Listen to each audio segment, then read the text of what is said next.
ठीक है। अब हम लोग देखते हैं आगे हमको क्या पढ़ना है। लास्ट टर्न पे हम लोगों ने ये बात कर ली थी कि लाइट जो है वो किस तरीके से अर्थ के एटमॉस्फेयर को पेनिट्रेट करती है डिफरेंट एंगल्स, और उसी के हिसाब से उसकी इंटेंसिटी, सनलाइट की इंटेंसिटी जो है वेरी करती है डिपेंडिंग अपॉन किस रीजन ऑफ अर्थ पे फॉल कर रही है। इक्वेटर से लेके पोल तक ये वेरिएशन आता है एंगल में। अब हम देखेंगे कि लाइट का क्या इफेक्ट होता है प्लांट्स पे। तो इसका मतलब we will talk about effect of light on plants. Important है ये। देखिए, सनलाइट की अगर हम सिंपली बात करें तो सनलाइट का प्लांट के रेफरेंस में क्या दिमाग में आता है कि चलिए ये फोटोसिंथेसिस परफॉर्म करने के लिए बहुत इंपॉर्टेंट रोल प्ले करता है। अगर सनलाइट नहीं होगी तो फोटोसिंथेसिस नहीं होगी। लेकिन इसके अलावा भी सनलाइट का बहुत इंपॉर्टेंट रोल होता है प्लांट की लाइफ में। और फोटोसिंथेसिस के अलावा ग्रोथ और डेवलपमेंटल प्रोसेसेस में भी बहुत इंपॉर्टेंट रोल प्ले करती है लाइट। इसके अब जैसे ग्रोथ एंड डेवलपमेंटल प्रोसेस की अगर हम बात करें तो इसमें क्या हो जाता है, फॉर एग्जांपल सीड जर्मिनेशन। कुछ फोटोब्लास्टिक सीड्स भी होते हैं जो लाइट की प्रेजेंस में जर्मिनेट करते हैं। देन फ्रूट का जो डेवलपमेंट होता है उसके लिए भी लाइट चाहिए होती है। जैसे कि हम अभी डिस्कस करेंगे ब्रीफ में कि जो फोटो पीरियड होता है, एक सर्टेन स्पेसिफिक फोटो पीरियड जब तक नहीं होगा तब तक फ्लावरिंग नहीं होगी। फ्लावरिंग नहीं होगी तो फ्रूट का डेवलपमेंट नहीं होगा। तो ये बहुत इंपॉर्टेंट रोल प्ले करती है सनलाइट। अब ये जितने भी ग्रोथ और डेवलपमेंटल प्रोसेसेस हैं ये बेसिकली किस चीज़ पे डिपेंड करते हैं? दे डिपेंड अपॉन, लाइट के रेफरेंस में बात करें तो दे डिपेंड अपॉन कौन कौन से पैरामीटर हैं? Quality of light. क्वालिटी से क्या मतलब है? क्वालिटी से मतलब है लाइट का वेवलेंथ क्या है या कलर क्या है लाइट का। क्योंकि हम वैसे भी जानते हैं कि फोटोसिंथेसिस की अगर हम बात करें तो वो मैक्सिमम कहाँ पे होती है? ब्लू वायलेट और रेड वाले रीजन में। इसके अलावा और लाइट के किस पैरामीटर पे डिपेंड करता है? क्वांटिटी। कितनी अमाउंट में लाइट जो है वो पड़ रही है, इसका मतलब ये हो गया कि लाइट की इंटेंसिटी क्या है। ये भी अफेक्ट करेगा ग्रोथ और डेवलपमेंटल प्रोसेस को। और इसके अलावा तीसरा जो इंपॉर्टेंट पैरामीटर है वो है ड्यूरेशन ऑफ लाइट। ड्यूरेशन का मतलब क्या हो गया कि फोटो पीरियड ये कितनी देर का मिल रहा है। तो ये सारी चीज़ें मिलके इन्फ्लुएंस करती हैं ग्रोथ और डेवलपमेंट और फोटोसिंथेसिस को एज वेल। तो इनको थोड़ा सा और इलाबोरेट करेंगे, बहुत ज़्यादा नहीं करेंगे लेकिन लेट्स सी। तो हम इस तरीके से कंपैरेटिव एक बना लेते हैं। जैसे यहाँ हमने लिख दिया क्वालिटी, यहाँ लिख दिया हमने क्वांटिटी, लाइट की ही बात हो रही है, और यहाँ पे हो गया ड्यूरेशन। तो तीनों को देख लेते हैं एक एक करके। क्वालिटी की अगर हम बात करें तो क्वालिटी जो है वो दो चीज़ों में इंपॉर्टेंट रोल प्ले करती है। इंपॉर्टेंट फॉर, पहला तो हो गया फोटोसिंथेसिस और दूसरा हो गया फोटोमॉर्फोजेनेसिस। तो फोटोसिंथेसिस आपको मालूम ही है। फोटोमॉर्फोजेनेसिस की अगर हम बात करें तो फोटोमॉर्फोजेनेसिस जैसे कि फ्लावर इंडक्शन, इसके अलावा जो प्लांट मूवमेंट्स होते हैं, ट्रॉपिक मूवमेंट्स, लाइट की तरफ या लाइट से अवे, कुछ शेड लविंग प्लांट्स जो होते हैं, और एक हमने बता ही दिया है आपको, सीड जर्मिनेशन। तो ये जो है क्या है, दे आर फोटोमॉर्फोजेनेसिस या फोटोमॉर्फोजेनेटिक मूवमेंट। सीड जर्मिनेशन हो गया। फोटोसिंथेसिस की हम बात करें तो यहाँ पे वही हिंट लिख दे रहे हैं कि ब्लू और रेड जो लाइट होती है इसमें मैक्सिमम अमाउंट में फोटोसिंथेसिस होती है। अब एक एक यहाँ पे चीज और है, एक फैक्ट और है कि अगर हम टेरेस्ट्रियल इकोसिस्टम की बात करें, टेरेस्ट्रियल इकोसिस्टम, तो यहाँ पे लाइट की क्वालिटी से बहुत फर्क नहीं पड़ता है। क्यों? क्योंकि इसमें जो क्वालिटी है वो ज़्यादा चेंज नहीं होती है। तो ज़्यादा चेंज नहीं होगी तो इसका मतलब कि वेवलेंथ का बहुत ज़्यादा असर नहीं पड़ेगा। लेकिन अगर एक्वेटिक इकोसिस्टम की हम बात करें, पानी के अंदर जहाँ पे लाइट पहुँचनी है, तो वहाँ पे क्वालिटी जो है वो मैटर करती है। तो यहाँ जो क्वालिटी है, quality can be limiting factor, plants के लिए लिमिटिंग फैक्टर की तरह एक्ट फैक्टर। क्यों? ऐसा इसलिए क्योंकि जो दोनों की दोनों हैं, कौन सी लाइट्स हमने आपको बताई, जो ब्लू और रेड, ये जो दोनों लाइट हैं वो एब्जॉर्ब हो जाती हैं, or absorbed in aquatic system. तो जब ये एब्जॉर्ब हो गई तो इसका मतलब ये हो गया कि they do not penetrate deep, तो बहुत अंदर तक पहुंच नहीं पाएंगी ये लाइट्स। और जिसकी वजह से होगा ये कि बहुत जब गहराई बढ़ती जाएगी उस particular water body aquatic ecosystem की, तो गहराई पे फोटोसिंथेसिस करने वाले जो प्लांट्स हैं वो ज़्यादा मात्रा में नहीं पाए जा सकते हैं। और हम वैसे भी जानते हैं कि गहराई पे जो प्लांट्स, तो छोड़िए एनिमल्स की अगर हम बात करें तो वो उस टाइप के पाए जाते हैं जो जनरली स्कैवेंजर्स होते हैं या डेड डिकेइंग मैटर पे जो फीड करते हैं। तो इस तरीके से एक्वेटिक सिस्टम को लाइट, क्वालिटी ऑफ लाइट जो है वो अफेक्ट करती है। अब क्वांटिटी की अगर हम बात करें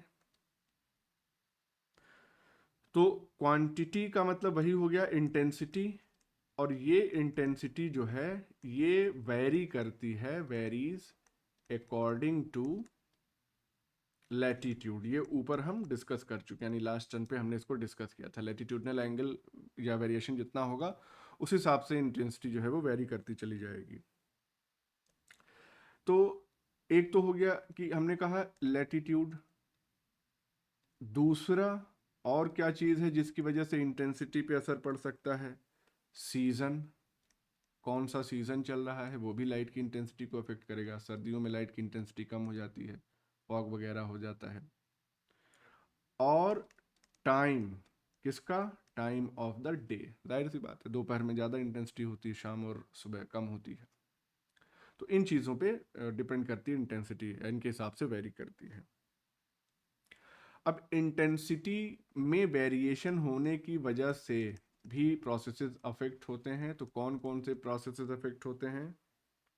पहला तो वही हो गया फोटोसिंथेसिस, दूसरा ग्रोथ, और तीसरा रिप्रोडक्शन। ये सारी प्रोसेसेस इंटेंसिटी की वजह से भी अफेक्ट होती है। अब इंटेंसिटी के हिसाब से हम प्लांट्स को दो कैटेगरीज में डिवाइड कर सकते हैं। और वो कौन कौन से प्लांट्स हैं? एक को हम कहते हैं शेड टॉलरेंट प्लांट्स, और जो दूसरे होते हैं वो शेड इनटॉलरेंट प्लांट्स होते हैं। इसका मतलब क्या हुआ? शेड टॉलरेंट स्पीशीज जो होगी वो कम लाइट इंटेंसिटी पे भी सरवाइव कर जाएगी। लेकिन जो शेड इनटॉलरेंट होगा, अगर उसको लाइट इंटेंसिटी कम मिलेगी तो उसका सर्वाइवल या ग्रोथ या रिप्रोडक्शन, कोई ना कोई प्रोसेस जो है वो सीवियरली अफेक्ट होगा। तो शेड टॉलरेंट प्लांट्स को हम क्या कह सकते हैं? कि plants that can grow in low light intensity, और यहां पे सिंपली कैन नॉट ग्रो, बाकी का स्टेटमेंट सेम रहेगा। तो इस तरीके से हमने इंटेंसिटी की बात या क्वांटिटी की बात कर ली। अब बात करते हैं ड्यूरेशन की। तो ड्यूरेशन का क्या हिसाब किताब है देखते हैं। अब ये जो ड्यूरेशन वाली बात है, ये किस चीज को अफेक्ट करता है? Affects phenological processes. अब फिनोलॉजिकल प्रोसेसेस इसका मतलब क्या हो गया?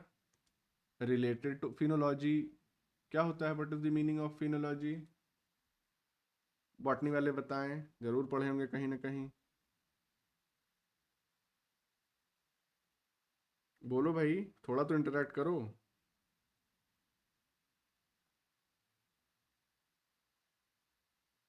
अजब भैया, फिनोलॉजी का सिंपल मतलब ये होता है कि किसी भी साइक्लिक प्रोसेस या सीजनल प्रोसेस का जो इवेंट होता है उसको फिनोलॉजी में, जैसे मान लीजिए कि हम एनिमल्स की बात कर लें, तो एनिमल्स में आप देखते होंगे बर्ड्स में स्पेशली बर्ड का माइग्रेशन होता है, या फिर एग लेइंग अगर होती है तो वो भी, उसका भी एक पर्टिकुलर सीजन होता है। सीजन के हिसाब से जो चीज़ें वेरी कर रही हैं उसको फिनोलॉजिकल प्रोसेसेस कहते हैं। तो प्लांट्स में जो फिनोलॉजिकल प्रोसेसेस हैं जो कि लाइट ड्यूरेशन की वजह से इफेक्ट होते हैं वो क्या है? फॉर एग्जाम्पल फ्लावरिंग, जब सीजन आएगा तभी फ्लावरिंग होगी, और फ्रूटिंग, फ्लावरिंग के बाद फ्रूटिंग होगी। तो एक चीज ये हो गई। अब ये जो ड्यूरेशन की वजह से प्लांट्स अफेक्ट हो रहे हैं वो क्यों होते हैं? ऐसा इसलिए कि प्लांट्स के पास क्या होता है? They have photo receptors. तो होता तो एनिमल्स में भी है। एनिमल में फोटो रिसेप्टर कौन है?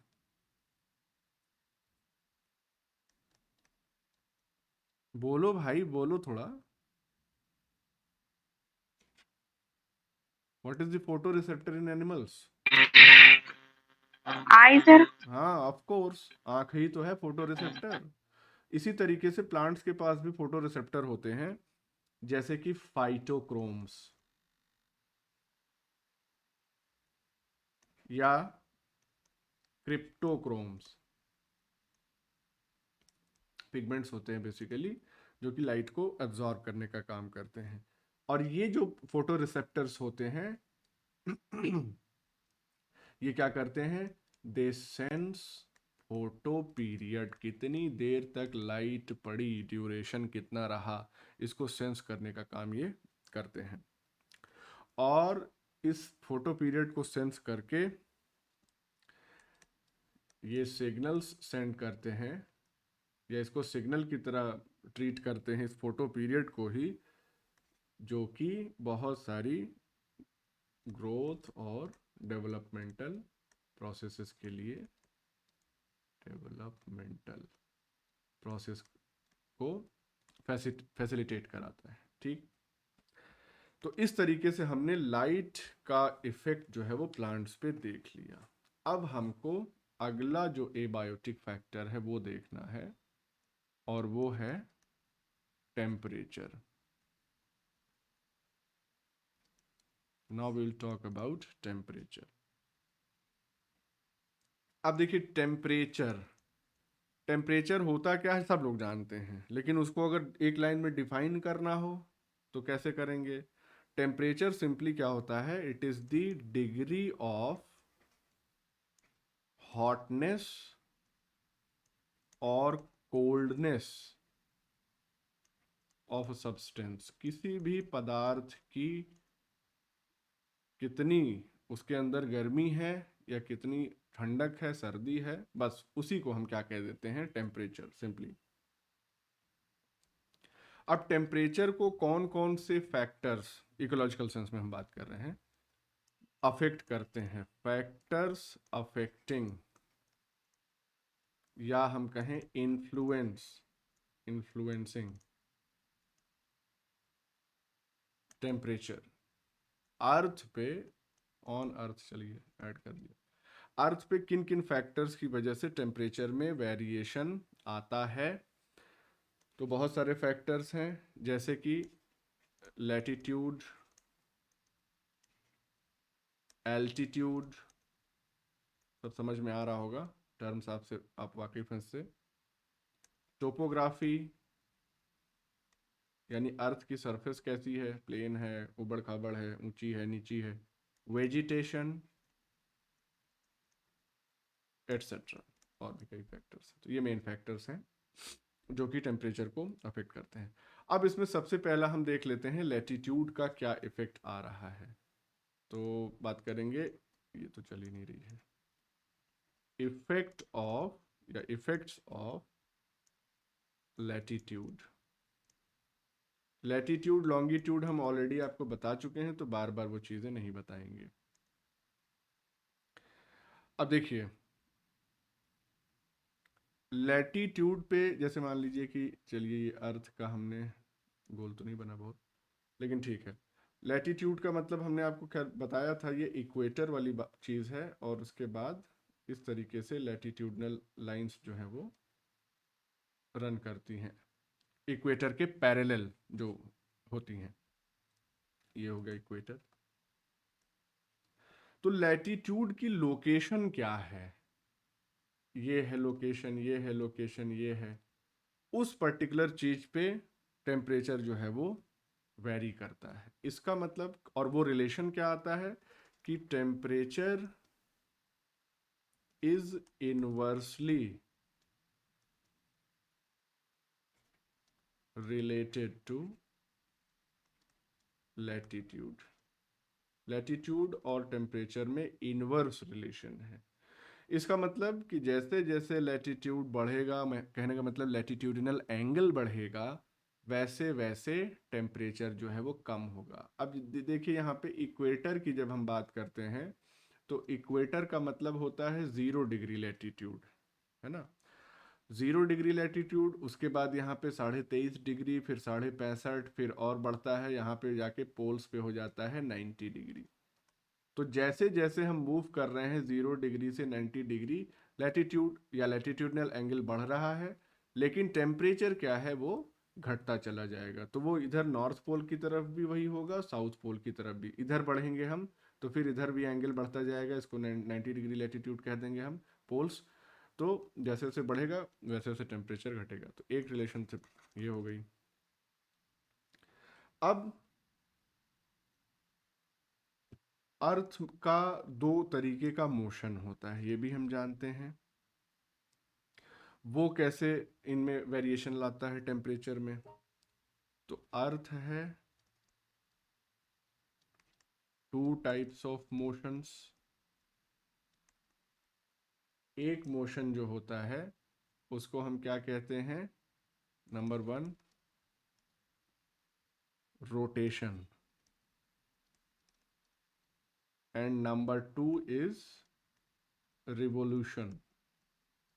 बहुत बेसिक चीजें हैं, ये सब आपको पता है। रोटेशन का मतलब क्या है कि अर्थ अपनी एक्सिस पे ही मूव कर रही है। Earth moves on its axis, ये हो गया रोटेशन। अब इसी रोटेशन की वजह से क्या होता है, डे और नाइट होते हैं, क्योंकि ये जो पूरा ड्यूरेशन है वो रोटेशन का, वो कितने 24 घंटे का होता है। रिवोल्यूशन का ड्यूरेशन कितने ड्यूरेशन का होता है, बताओ। हाँ 365 days. 365. बिल्कुल। तो 365 डेज 6 आवर्स ऐसे कह देते हैं ना। तो इतने दिन का मतलब 1 साल का पूरा होता है रिवोल्यूशन का पीरियड, और रोटेशन का वो 24 घंटे का होता है। अब ध्यान दीजिए, हमको मालूम है कि जब अर्थ इस तरीके से अर्थ है और इधर सन है, अगर इधर, तो इसका मतलब ये हो गया कि लाइट की इंटेंसिटी जो है वो इस साइड तो हो रही है, पड़ रही है, लेकिन इधर की तरफ नहीं पड़ रही है। अब एक चीज आपने बचपन में पढ़ी होगी कि जो अर्थ है वो अपने एक्सिस से कितना टिल्टेड है, क्या एंगल होता है उसका, कुछ याद है? ये इमेजिनरी लाइन है, और ये लाइन जो है वो नॉर्थ पोल और साउथ पोल इन दोनों को आपस में मिला रही है। This is an and S. तो अर्थ सीधा नहीं है, सीधी नहीं है, ये इतना जो है एंगल, ये इतना टिल्ट है, 23.4 डिग्री टिल्टेड होती है। और इसी टिल्ट होने की वजह से सीजनल वेरिएशंस भी आते हैं टेम्परेचर में। सीजन्स में भी वेरिएशन, सीजन में वेरिएशन हालांकि रिवोल्यूशन की वजह से भी आते हैं, बट लेकिन ये टिल्टिंग भी उसमें अपना रोल प्ले करती है। तो अब होता क्या है कि ये जो सर्किल तैयार हो रहा है, जो जहाँ पे ये सनलाइट पड़ रही है, और इधर क्या है, ये इधर लाइट और इधर डार्क है। तो दिन और रात को डिवाइड करने वाला, देख रहे हो ना, लाइट कहाँ तक होगी, यहां तक। ये तो लाइट तो ऐसे पड़ रही है सीधे, तो ये वाला जो सर्किल होता है इसी को हम क्या कहते हैं, this is known as circle of illumination. Circle of illumination, ये वाला आधा यहाँ पे लाइट है और इसके पीछे पूरा डार्क है।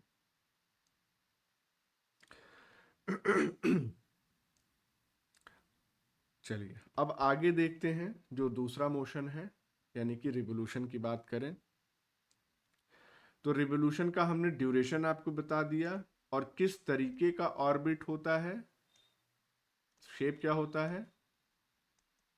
Earth revolves around sun in an elliptical orbit, circular orbit नहीं होता है। तो कहने का मतलब यह है कि अगर ये ऑर्बिट बना दिया हमने तो ऑर्बिट इस तरीके का कुछ होता है, एकदम ये गोल ऐसे नहीं बनेगा ऑर्बिट, ठीक है। यहाँ पे कहीं सन रखा है। अच्छा एक चीज और, हालांकि अब इकोलॉजी में तो ऐसे सिंपली पढ़ा देते हैं, लेकिन अब थोड़ा सा जान रहे हैं तो अच्छे से ही जानिए। ये अगर एलिप्स है तो एलिप्स का हमेशा दो फोकस पॉइंट होता है, लाइक दिस। एक फोकस पॉइंट ये हो गया, दूसरा फोकस पॉइंट ये हो गया। सर्कल का फोकस पॉइंट जो है सर्कल का फोकस पॉइंट हमेशा एक होगा, उसका सेंटर। लेकिन जब एलिप्स होता है तो उसके फोकस पॉइंट दो होते हैं। तो ध्यान देने की बात यह है कि इन दो में से किसी एक फोकस पॉइंट पे ही सूर्य देवता जो है वो विराजमान है। इसका मतलब ये हो गया कि sun is not at the centre of ellipse, it is present at a specific focus of the ellipse. अब जब अर्थ रिवॉल्व करते हुए आती है, तो मान लीजिए अर्थ यहाँ थी, उसके बाद फिर यहाँ रहेगी, फिर यहाँ, फिर यहाँ, ऐसे रिवॉल्यूशन होता रहेगा लेट से इस डायरेक्शन में। This is earth. आप खुद यहाँ पे देख सकते हैं कि जब अर्थ जो है वो इधर आ गई तो इसका मतलब इसकी डिस्टेंस सन से वो कम हो गई। इसका मतलब इस दौरान क्या होगी, गर्मी ज़्यादा होगी। और जब इधर चली गई तो यहाँ पे डिस्टेंस जो है वो अर्थ की ज़्यादा हो गई, तो इस दौरान सर्दी पड़ेगी। अच्छा एक चीज़ ये हो गई। लेकिन अगर हम इसको, जैसे वो टर्मिनोलॉजीज होती हैं, समर सॉल्स्टिस, विंटर सॉल्स्टिस, ये सब तो मालूम होगा, इसको बताने की ज़रूरत है क्या, ये तो जनरल नॉलेज की चीज़ें हैं। तब ना जानो तो अच्छी बात है, लेकिन अब बता रहे हैं तो थोड़ा सा बता ही दें। चलो उसका हम एक डायग्राम शेयर कर देंगे। बस आप ये जान लीजिए कि समर सॉल्स्टिस किसको कहते हैं, ये कब पड़ता है। समर सॉल्स्टिस जो है वो 21 जून को पड़ता है। ऐसे ही विंटर सॉल्स्टिस ये कब पड़ता है, 21 3 हाँ दिसंबर। हाँ। और इक्विनॉक्स होते हैं भाई, दो हैं इक्विनॉक्स, एक 21 मार्च को और दूसरा 21 सितंबर को। अब इन सब चीजों का मतलब क्या है, हालांकि उस डायग्राम में हम एक्सप्लेन कर देंगे, लेकिन बस सिंपली आप ये समझ लीजिए, इक्विनॉक्स का मतलब ये होता है कि जब सन जो है, सन के ऊपर ये वाला डायग्राम,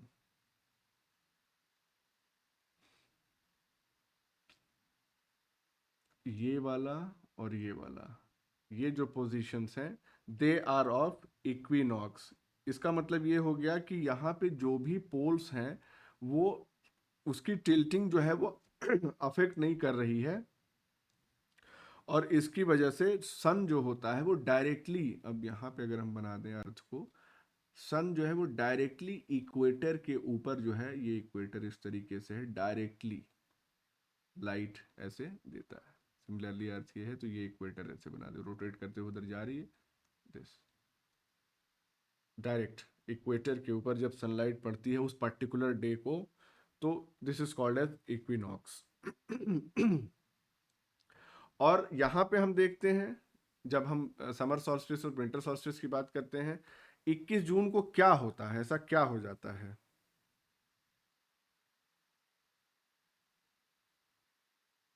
दिन बड़ा छोटा, कुछ आइडिया है? सर जो उत्तरी गोलार्ध है उसमें सबसे बड़ा दिन कहा जाता है कि हो जाता है। हाँ बिल्कुल सही। और वो विंटर सॉल्स्टिस हम यहाँ से बात कर रहे हैं, लेकिन वहाँ पे, अच्छा एक बात ये जान लो, चलो इंटरेस्ट की बात है कि क्रिसमस जब मनाया जाता है तो उस समय कैसा सीजन होता है? विंटर होता है। विंटर होता है। और अगर तुमको क्रिसमस वहां मनाना हो, कहाँ?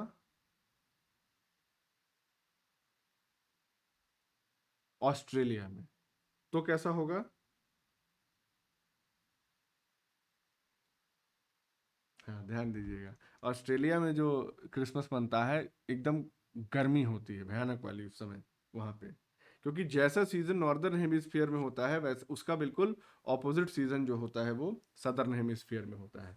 चलिए अब इस पर बहुत ज़्यादा डिस्कस नहीं करेंगे, ये इकोलॉजिक बात नहीं है, सब जोग्राफिक बात है। अब इसमें टॉपिक दिया था तो हमने कहा थोड़ा बहुत बता देते हैं।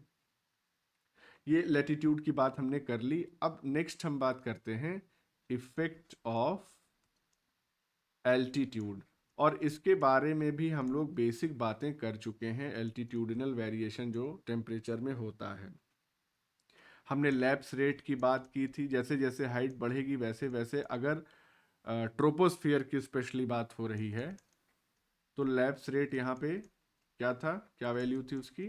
6.5 डिग्री सेल्सियस पर किलोमीटर। 1 किलोमीटर ऊपर जाएंगे ट्रोपोस्फियर में तो 6.5 डिग्री सेल्सियस टेम्परेचर कम हो जाएगा।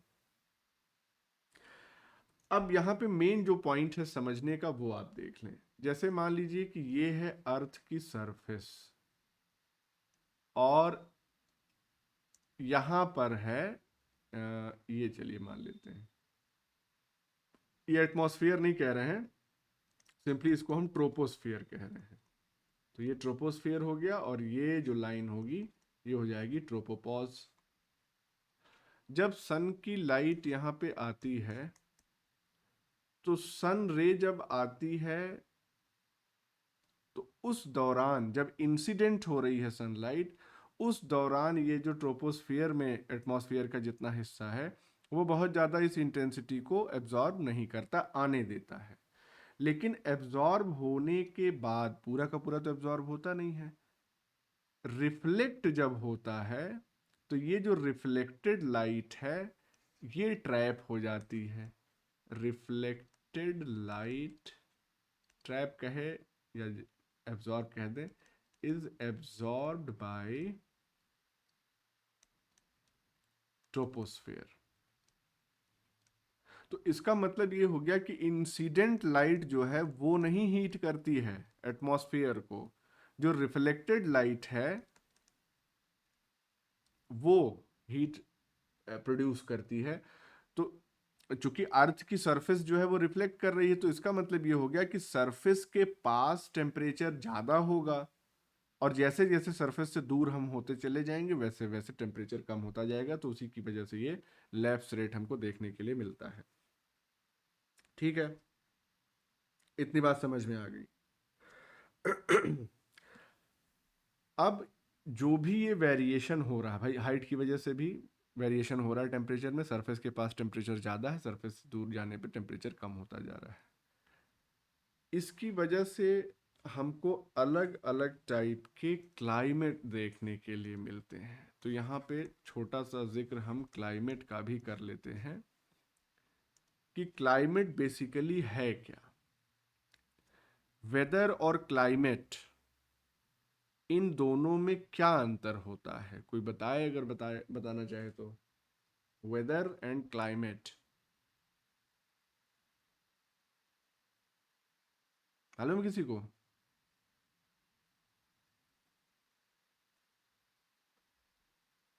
वेदर की हिंदी क्या है बताओ? मौसम। और क्लाइमेट की हिंदी क्या है? वायु। जलवायु, है ना। तो जलवायु जो है वो किसी इलाके की फिक्स रहती है, लेकिन मौसम तो आते जाते रहते हैं। तो क्लाइमेट क्या है? एक जनरल प्रॉपर्टी है। वेदर क्या है? वो एक specific property for a specific duration of time.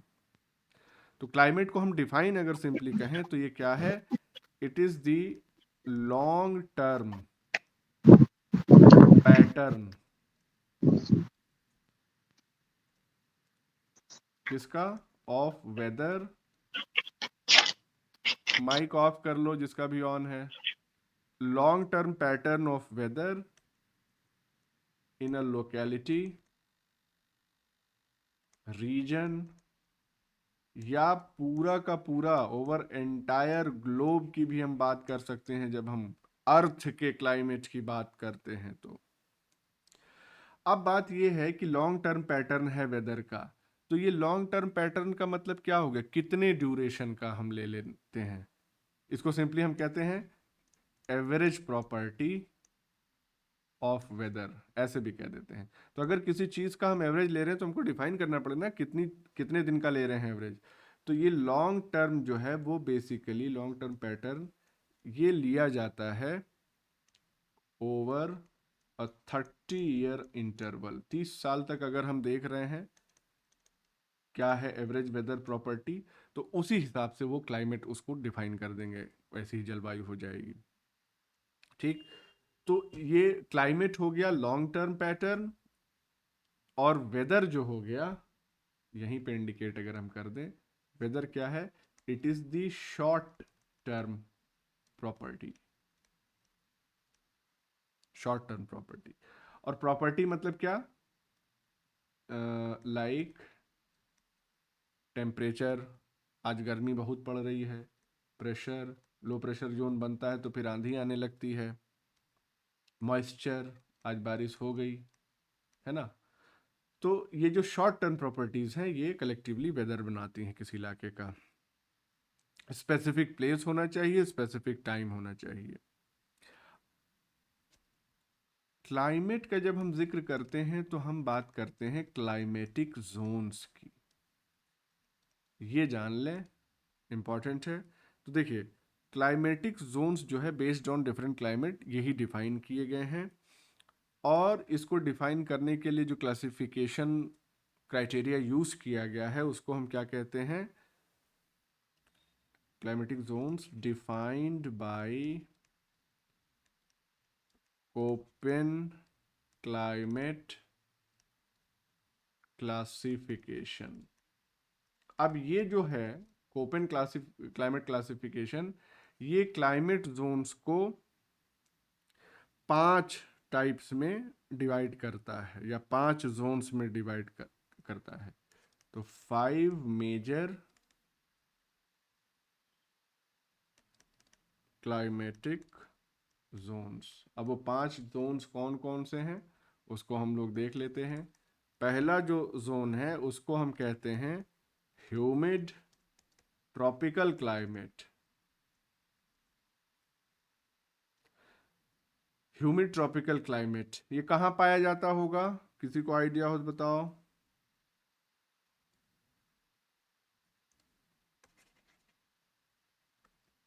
Always hot, गर्मी पड़ती ही रहती है। बताओ बताओ जल्दी बताओ। सर अर्थ का जो इक्वेटर रीजन होता है उसके आसपास। हाँ बिल्कुल सही बात है। इक्वेटर के अराउंड जितना भी इलाका है वो ट्रॉपिकल क्लाइमेट का इलाका होता है। अब जैसे यहाँ पे हम अपने बात कर लें इंडिया में, तो इंडिया में ट्रॉपिकल एग्जैक्टली ट्रॉपिकल रीजन तो नहीं है, लेकिन ट्रॉपिक के आसपास कौन सा इलाका इंडिया का है बताओ। सर केरल, तमिलनाडु ऐसा बिल्कुल कुछ। सही। साउथ इंडिया जितना हम चले जाएंगे तो आप देखेंगे कि इवन सर्दियों में भी वहाँ पे गर्मी पड़ती रहती है। वहाँ सर्दी जैसा कुछ नहीं है। तमिलनाडु में, केरल में वहाँ हमेशा गर्मी पड़ती रहती है। तो पहला रीजन ये हो गया। सेकंड है, सेकंड को हम कहते हैं ड्राई क्लाइमेट। अब ड्राई क्यों है, इसका मतलब क्या है कि वहाँ पे बहुत लेस प्रेसिपिटेशन होगा, बारिश वारिश बहुत कम हो रही होगी, इसीलिए सूखा हो गया इलाका वो। और इसकी इसकी वजह से बेसिकली होता ये है, क्यों होता है ड्राई क्लाइमेट, क्योंकि जो इवेपो ट्रांसपिरेशन होता है, यानी कि इवेपोरेशन जनरल सरफेस से पानी उड़ जाना, और ट्रांसपिरेशन का मतलब प्लांट की सरफेस से, दोनों को कंबाइन कर दिया। इवेपो ट्रांसपिरेशन जो है इट एक्सीड्स प्रेसिपिटेशन। जितनी बारिश हो रही है उससे ज़्यादा पानी जो है वो ट्रांसपायर हो जा रहा है या इवापोरेट हो जा रहा है, तो ओवरऑल क्लाइमेट जो है वो ड्राई हो जाएगा। तो इसमें आप आराम से गेस कर सकते हैं, डेजर्ट वगैरह जो है इसके एग्जाम्पल हो जाते हैं। इसके अलावा तीसरा जो है वो है मॉइस्ट सब ट्रॉपिकल मिड लैटिट्यूड। इसने खुद बता दिया कि हम कहाँ पे लोकेटेड हैं। Mid latitude climate. Mid latitude climate का मतलब क्या हो गया, अब जैसे हमने ऊपर ये बनाया था, अर्थ कहाँ गई, चलो छोड़ा, छोटा सा बना दो ही। ये है अर्थ, ये हो गया इक्वेटर, ये सिमिलरली इधर नीचे ये। तो ये वाला जो इलाका है अगर इसको हम इक्वेटर मान रहे हैं तो ये रीजन इधर नॉर्थ पोल में और ये रीजन इधर साउथ पोल में, ये मिड लैटिट्यूड वाला क्लाइमेट यहाँ पे होता है। तो यहाँ पे किस तरीके का क्लाइमेट हमको देखने के लिए मिलता है, वार्म टू हॉट समर्स, मतलब गर्म रहेंगे, गर्मियों में गर्मी लगेगी, और माइल्ड विंटर्स, साथ ही साथ रेन भी अच्छा होता है, अच्छी होती है बारिश, तो रेनी क्लाइमेट। ये है कैरेक्टरिस्टिक तीसरे मेजर ग्रुप। अब ये चौथे की बात करते हैं, नंबर 4। ये होता है मॉइस्ट कॉन्टिनेंटल क्लाइमेट। अब ये जो मॉइस्ट कॉन्टिनेंटल क्लाइमेट होता है इसका कैरेक्टरिस्टिक क्या है, वार्म समर्स। वार्म मतलब कंफर्टेबल रहेगा, हॉट नहीं है, और वेरी कोल्ड विंटर्स, सर्दियां जबरदस्त। तो यानी कि और हम थोड़ा सा अब पोल की तरफ अगर शिफ्ट हो जाएं तो वहां पे हमको मॉइस्ट कॉन्टिनेंटल क्लाइमेट मिलेगा। और फिर पांचवा जो मेजर क्लाइमेटिक जोन है, ये तो एक्सट्रीम पे चले गए हम, पोलर क्लाइमेट। पोलर क्लाइमेट में क्या हो जाएगा, एक्सट्रीमली कोल्ड विंटर्स, माइनस में टेम्परेचर हमेशा रहता है, और कोल्ड समर्स, गर्मियों में भी ठंड बनी रहती है, तो गर्मी जैसा कुछ होता नहीं यहाँ पे। तो इस तरीके से ये क्लाइमेटिक जोन्स जो है वो कंप्लीट हुए। अब एक छोटा सा टॉपिक है, टेम्परेचर एंड वेजिटेशन। यानी कि टेम्परेचर की वजह से वेजिटेशन टाइप पे क्या असर पड़ता है। देखिए वेजिटेशन जो है, कहीं भी किसी भी इलाके की जो वेजिटेशन है उसको 3 मेन फैक्टर्स अफेक्ट करते हैं। वो क्या क्या है अफेक्टेड बाय? वो तीनों फैक्टर्स हैं, आप जान रहे हैं, टेम्परेचर, लाइट, सनलाइट की बात कर रहे हैं, और वाटर। इन्हीं तीनों के कॉम्बिनेशन से वेजिटेशन का टाइप वेरी करता है। टेम्परेचर कंडीशन की स्पेसिफिक हम यहाँ पे बात करें तो दुनिया भर में जो वेजिटेशन पाई जाती है वो 4 टाइप्स की पाई जाती है, यानी कि बेस्ड ऑन टेम्परेचर कंडीशंस,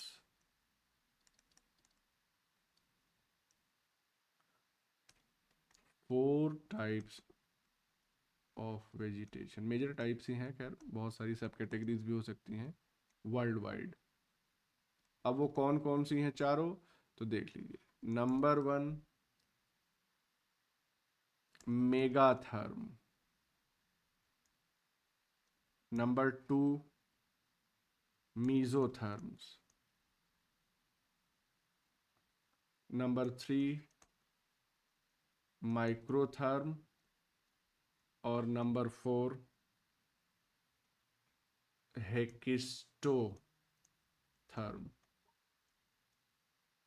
ठीक, ये 4 टाइप की वेजिटेशन हो गई। तो मेगाथर्म का मतलब कि यहाँ पे हाई टेम्परेचर बरकरार रहता है हमेशा, और इसकी वजह से जो डोमिनेंट वेजिटेशन है, डोमिनेंट वेजिटेशन वो क्या है, अभी आपने देखा, ट्रॉपिकल रेन फॉरेस्ट्स। मीजोथर्म में क्या होता है कि यहाँ पे हाई और लो टेम्परेचर ये ऑल्टरनेट करते हैं, गर्मी हुई फिर जाड़ा आया। यहाँ पे जो डोमिनेंट वेजिटेशन है वो क्या है, यहाँ पे डोमिनेंट वेजिटेशन होती है ट्रॉपिकल डेसिडुअस फॉरेस्ट, यानी कि ये तो सदाबहार हो गए रेन फॉरेस्ट, और ये डेसिडुअस वाले पतझड़ वाले होते हैं, पतझड़ का मौसम उसमें आता है। माइक्रोथर्म का मतलब कि यहाँ पे लो टेम्परेचर जो है वो mostly through out the year रहता है, लो टेम्परेचर, और यहाँ जो वेजिटेशन होती है वो कैसी होती है, मिक्स्ड कॉनिफेरस, ये वेजिटेशन टाइप है। फिर हेकेस्टोथर्म में क्या है, यहाँ पे बहुत कम टेम्परेचर होता है, वेरी लो टेम्परेचर। तो यहाँ पे जो वेजिटेशन होती है वो होती है एल्पाइन, पहाड़ पे एकदम ऊपर जब हम देखते हैं निडिल लाइक लीव्स जो होती हैं इन सब की, बहुत सारे एल्पाइन वेजिटेशन के एग्जांपल। तो इस तरीके से टेम्परेचर के बेसिस पे हमने टाइप्स ऑफ वेजिटेशन भी देख लिया, टेम्परेचर की बात हमने कंप्लीट कर ली। अब हम बात करेंगे अगले एबायोटिक फैक्टर की, और वो है प्रेसिपिटेशन। तो प्रेसिपिटेशन का मतलब क्या होता है, इसमें हम सब चीज़ें इंक्लूड कर लेते हैं। इंक्लूड्स सबसे पहला तो रेन, इसके अलावा स्नोफॉल, इसके अलावा हेल स्टॉर्म, ओलापाती जो होता है, ये तो गेम का नाम हो गया जी। हेल स्टॉर्म, पाला जो पड़ता है ना, तो बारिश हो गई, बर्फबारी हो गई, हेल स्टॉर्म हो गया, इन सबको कलेक्टिवली हम कह देते हैं प्रेसिपिटेशन। अब प्रेसिपिटेशन सबसे ज़्यादा कहाँ पाया जाता है, तो आपको मालूम है highest in equatorial region, equator के इलाके में हाईएस्ट रेनफॉल होती है, और जैसे जैसे मूव करते हैं पोल्स की तरफ कम होती जाती है। ट्रॉपिक्स की अगर हम बात करें तो ट्रॉपिक्स में जो एवरेज एनुअल रेनफॉल होती है वो कितनी होती है, 100 इंच से लेके, 100 इंच का मतलब क्या हो गया, 2500 मिलीमीटर से लेके 400 इंचेस तक हो सकती है, यानी कि 10,000 मिलीमीटर। और रेन गेज का वो कितना, उसमें कितने ऊंचाई तक पानी आया, वो इंचेस में या मिलीमीटर में उसको मेजर करते हैं। तो ये है average annual rainfall. Polar region की अगर हम बात करें तो वहाँ तो बहुत कम रेनफॉल होती है। इनफैक्ट वो कोल्ड डेजर्ट ही कहलाते हैं, जैसे लेह लद्दाख वगैरह है हमारे यहाँ भी, पोल पे नहीं होने के बावजूद भी वहाँ तो एल्टीट्यूड लैटीट्यूड से ज़्यादा एल्टीट्यूड का असर पड़ता है। इतनी हाइट है कि एकदम वहाँ पे प्रेसिपिटेशन जैसा कुछ नहीं होता है, ठंडा रेगिस्तान बिल्कुल कहलाता है। तो डेजर्ट्स की बात करें, चाहे वो कोल्ड डेजर्ट हो या हॉट डेजर्ट हो, डेजर्ट में जो रेनफॉल होती है एवरेज एनुअल रेनफॉल, वो लेस देन 10 इंचेस, यानी कि 250 mm से भी कम। तो जितना पानी बरसेगा उसी हिसाब से वहाँ की वेजिटेशन होगी, नहीं बरसेगा तो वेजिटेशन भी बहुत स्कार्स होगी। तो इस तरह से हमने जितने भी एबायोटिक इकोलॉजिकल फैक्टर्स थे वो आज कंप्लीट कर लिए। अब इसके बाद नेक्स्ट हम लोग जो टॉपिक पढ़ेंगे वो एडाप्टेशन फिजिकल एनवायरनमेंट में कैसे होता है उसके बारे में पढ़ेंगे। फिर शेल्फर्ड्स लॉ ऑफ टॉलरेंस पढ़ेंगे, स्पीशीज़ का कॉन्सेप्ट पढ़ेंगे, और फिर ये चैप्टर कंप्लीट हो जाएगा। तो हार्डली 2 दिन में ये चैप्टर कंप्लीट हो जाएगा।